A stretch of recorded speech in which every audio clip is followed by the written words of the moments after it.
বাতিলের কাছে মাথা নত করে বাঁচার চাইতে, শিয়ালের মতো 500 বছর বাঁচার চাইতে সিংহের মতো এক মুহূর্ত বেঁচে থাকাই, এটাই হচ্ছে পুরুষত্ব।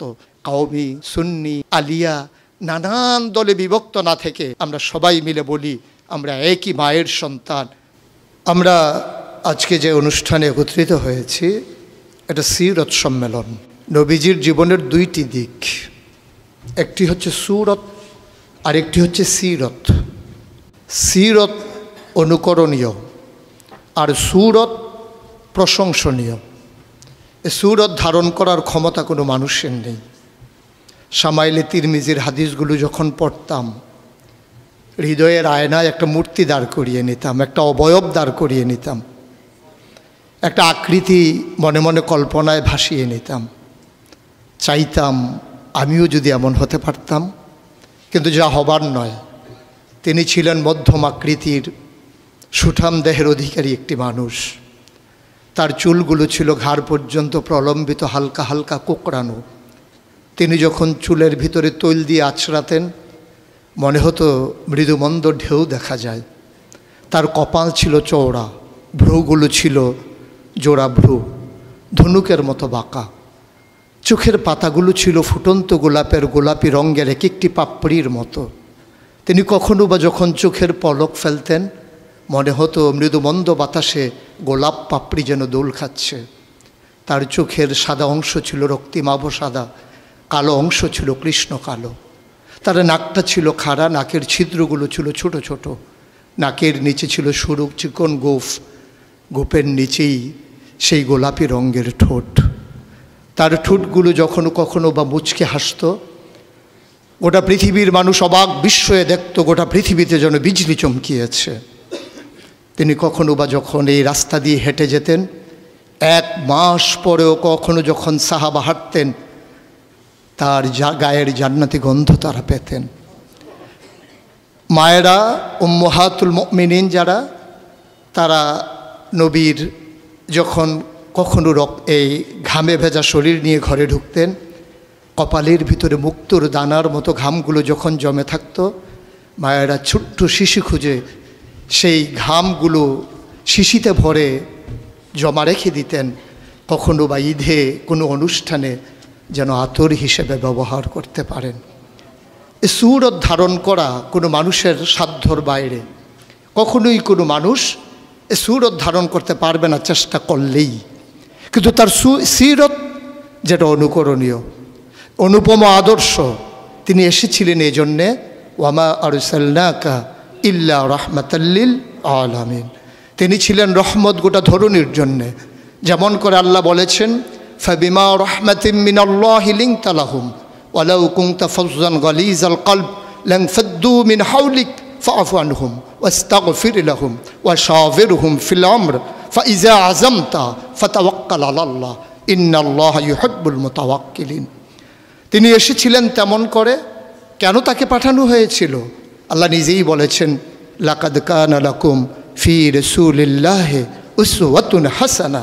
তিনি ছিলেন মডেল, তিনি ছিলেন আইডল, তিনি ছিলেন আইকন, তিনি ছিলেন অনুপম আদর্শ, তিনি ছিলেন উসওয়াতুন হাসানা।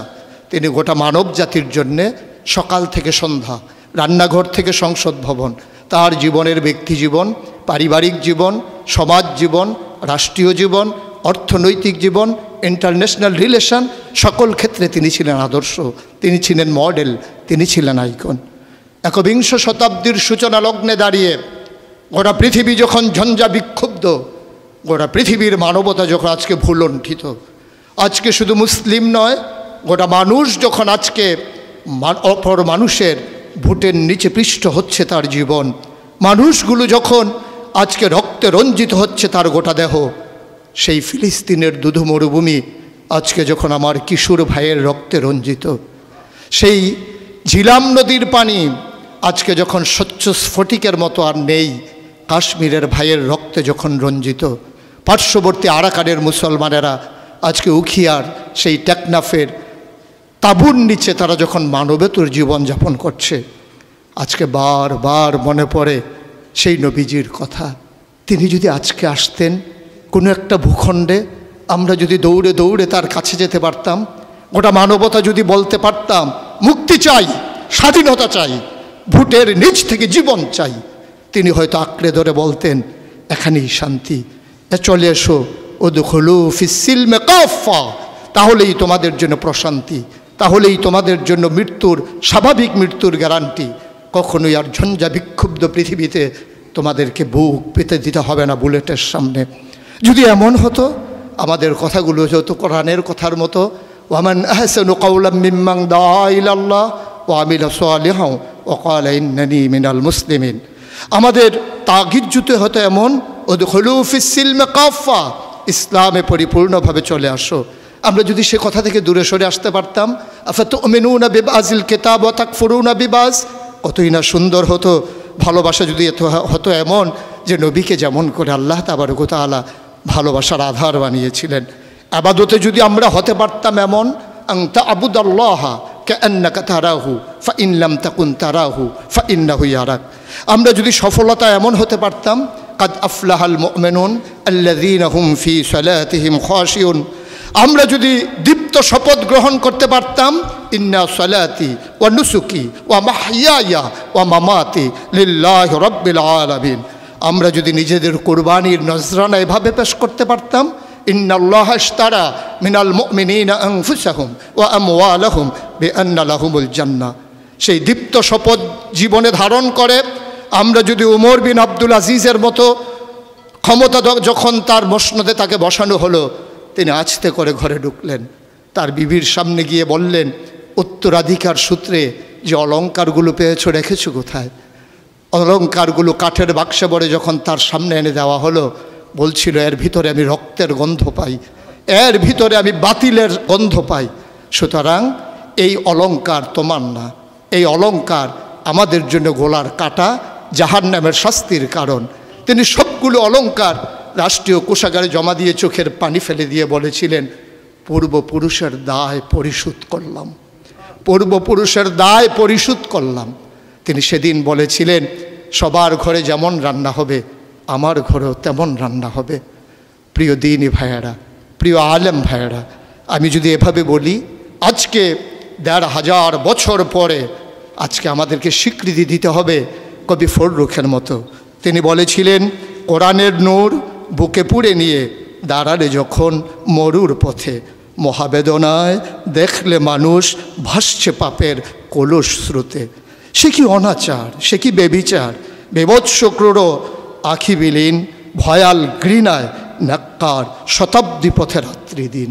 আসুন সবাই মিলে এই ঝঞ্ঝা বিক্ষুব্ধ পৃথিবীকে একটু ফুলময় করে দেই, একটু আনন্দঘন পরিবেশ করে দেই। ভবিষ্যৎ প্রজন্মের জন্যে আমরা একটা সুন্দর পৃথিবী বিনির্মাণ করি। আর এই সুন্দর পৃথিবী বিনির্মাণে ওলামায়ে কেরামের নেতৃত্বে যে সংগঠন আপনাদেরকে সামনে টানছে, হেরার দিকে নিয়ে যাচ্ছে, যে হেরার রশ্মির আলোতে আপনার জীবন, পরিবার, রাষ্ট্র, গোটা বিশ্ব, মনে রাখবেন আপনি কখনোই বাংলাদেশের সন্তান নন, আপনি বাঙালি নন, আপনি বাংলাদেশি নন। আপনার আসল পরিচয় ইন্নানী মিনাল মুসলিমিন, আমরা মুসলমান। ভূখণ্ডগতভাবে আমরা বাংলাদেশি, ভাষাগতভাবে আমরা বাঙালি। আর আমার আসল পরিচয়, আমি যেখানেই থাকি আমার আল্লাহ এক, আমার কোরআন এক, আমার ক্যাবলা এক, আমার কাবা এক, আমার নবী মুহাম্মদুর রাসূলুল্লাহ সাল্লাল্লাহু আলাইহি ওয়াসাল্লাম তার নেতৃত্বে যেমন করে ১৫০০ বছর আগে মানুষগুলো একই পতাকায় ঐক্যবদ্ধ হয়েছিল, আজও তার রেখে যাওয়া আদর্শের ভিত্তিতে আসুন সকল ভেদাভেদ ভুলে সবাই এক হয়ে যায়। কওমি, সুন্নি, আলিয়া, নানান দলে বিভক্ত না থেকে আমরা সবাই মিলে বলি আমরা একই মায়ের সন্তান। সেই মা যদি হয় হাওয়া, সেই মা যদি হয় ইব্রাহিমের স্ত্রী, আমাদের জন্য যারা মা, তাহলেই আমরা মনে করি আমরা একীভূত হওয়া সম্ভব। আসুন ভাগাভাগি নেই, আমি চৌধুরী, আমি সরকার, আমি পেশকার, কোনো পরিচয় আমার আসল পরিচয় নয়। আমার আসল পরিচয় আমি মুসলিম। এটাই হোক মূল মন্ত্র, এটাই হোক সামনের পথ চলার পাথেও। তাহলেই মজলিস সার্থক হবে, তাহলে এই পথ চলা সুন্দর হবে, তাহলেই সময় দেওয়া কাজে লাগবে।